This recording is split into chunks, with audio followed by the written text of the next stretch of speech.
بسم اللہ الرحمن الرحیم، شروع اللہ کے نام سے جو بڑا مہربان نہایت رحم والا ہے۔ اب ہم ذکر شروع کرتے ہیں آدم علیہ السلام کا۔ اللہ تعالیٰ فرماتے ہیں، اور میں نے جنوں اور انسانوں کو اپنی عبادت کے لیے پیدا کیا ہے۔ اللہ تعالیٰ نے ہمارے باپ کو کیوں پیدا فرمایا، ہمیں کیوں پیدا فرمایا؟ تاکہ ہم اس کی عبادت کریں، اگرچہ وہ عبادت کا محتاج نہیں، وہ تو بے نیاز ہے، البتہ ہم اس کے محتاج ہیں۔ اس کے اسماء بہترین اور حسین ہیں، وہ عالی شان صفات کا مالک ہے۔ اس نے اپنے ناموں کے آثار ظاہر کرنے کے لیے مخلوق کو پیدا فرمایا، رحمت کے آثار، قدرت کے آثار، جبر اور طاقت کے آثار اور حکمت کے آثار ظاہر کرنے کے لیے مخلوقات کو پیدا فرمایا، ورنہ وہ کسی چیز کا محتاج نہیں۔ آدم علیہ السلام کی تخلیق سے پہلے ہی اس بارے میں اللہ تعالیٰ کا فرشتوں سے مکالمہ ہوا۔ اللہ تعالیٰ نے فرمایا، اور جب تیرے رب نے فرشتوں سے کہا میں زمین میں ایک خلیفہ بنانے والا ہوں۔ خلیفہ سے مراد ہے نائب، اور یہ کہ اس کی نسل میں سے ہر ایک دوسرے کا خلیفہ ہوگا۔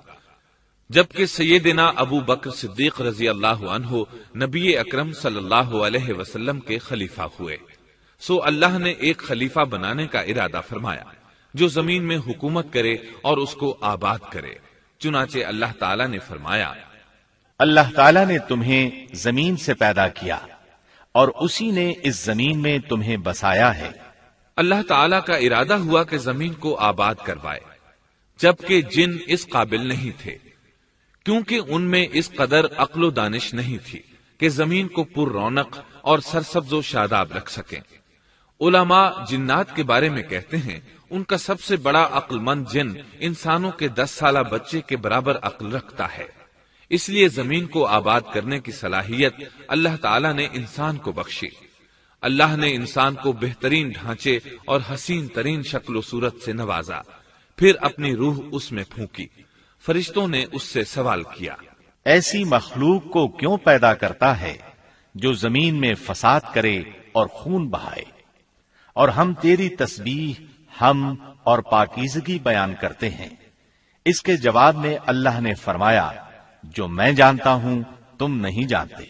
دراصل فرشتوں نے کسی طرح معلوم کر لیا تھا کہ آدم کی اولاد زمین میں فساد کرے گی، خون ریزی کرے گی، لیکن انہوں نے یہ بات اعتراض کے طور پر نہیں کہی تھی، کیونکہ ایسا اعتراض تو گناہ ہے، اور فرشتے پلک جھپکنے کے برابر اللہ کی معصیت اور نافرمانی نہیں کرتے، بلکہ وہ تو نہایت معزز عبادت گزار ہیں، کسی بات میں اللہ پر پیش دستی اور سبقت نہیں کرتے اور اس کے حکم پر عمل کرتے ہیں۔ اللہ کے حکم کی نافرمانی نہیں کرتے، بلکہ جو حکم دیا جائے بجا لاتے ہیں۔ اس لیے فرشتوں کا یہ پوچھنا وضاحت طلبی کے لیے تھا۔ وہ تو انسان کے پیدا کرنے کی وجہ پوچھ رہے تھے، وہ زمین میں جنات کے اعمال اور کرتوت کا مشاہدہ کر چکے تھے، یعنی اللہ تعالیٰ نے انہیں پیدا کر کے اختیار دیا تو وہ فتنہ و فساد اور فسق و فجور میں مبتلا ہو گئے، اور اب ایک اور مخلوق زمین میں بسائی جا رہی تھی، تو اس بات کا امکان تھا کہ یہ مخلوق بھی ان کے نقش قدم پر چلے۔ اس لیے فرشتوں نے تعجب اور حیرت کی بنا پر یہ سوال کیا تھا، اور پوچھنے کا مقصد یہ تھا کہ کیا یہ بھی جنوں کی طرح ہوں گے؟ اس طرح انہیں یہ خدشہ لاحق ہوا کہ شاید ان سے اللہ کی عبادت میں کوتاہی یا کمی واقع ہوئی ہے، جس کی وجہ سے اللہ کو نئی مخلوق پیدا کرنا پڑی۔ اس لیے ان کی بات میں یہ بھی تھا کہ ہم تیری حمد اور ثنا بیان کرتے ہیں۔ بہرحال ان کے سوال کے 2 مقصد تھے۔ کیا یہ جنوں کی طرح فساد کرنے والی قوم ہے؟ کیا ہم سے تیری عبادت میں کوتاہی ہوئی ہے؟ اس پر اللہ تعالیٰ نے فرمایا، جو میں جانتا ہوں وہ تم نہیں جانتے۔ اس موقع پر فرشتوں کے ذہنوں میں ایک اور بات بھی آئی۔ وہ آپس میں کہنے لگے کہ اللہ تعالیٰ جو بھی مخلوق پیدا کرے گا وہ ہم سے زیادہ معزز اور عالم نہیں ہو سکتی۔ یعنی جب فرشتوں نے باقی مخلوقات کا جائزہ لیا، مثلا آسمان، زمین، پہاڑ، جن، چوپایوں وغیرہ کا، تو انہوں نے سوچا یہ ہم سے زیادہ مرتبے والی نہیں ہے، لہذا یہ مخلوق بھی پیدا ہو رہی ہے تو یہ ہم سے زیادہ مرتبہ نہیں رکھتی۔ یہ ہمارا خاص مقام ہے کہ اللہ کی تسبیح میں مصروف ہیں۔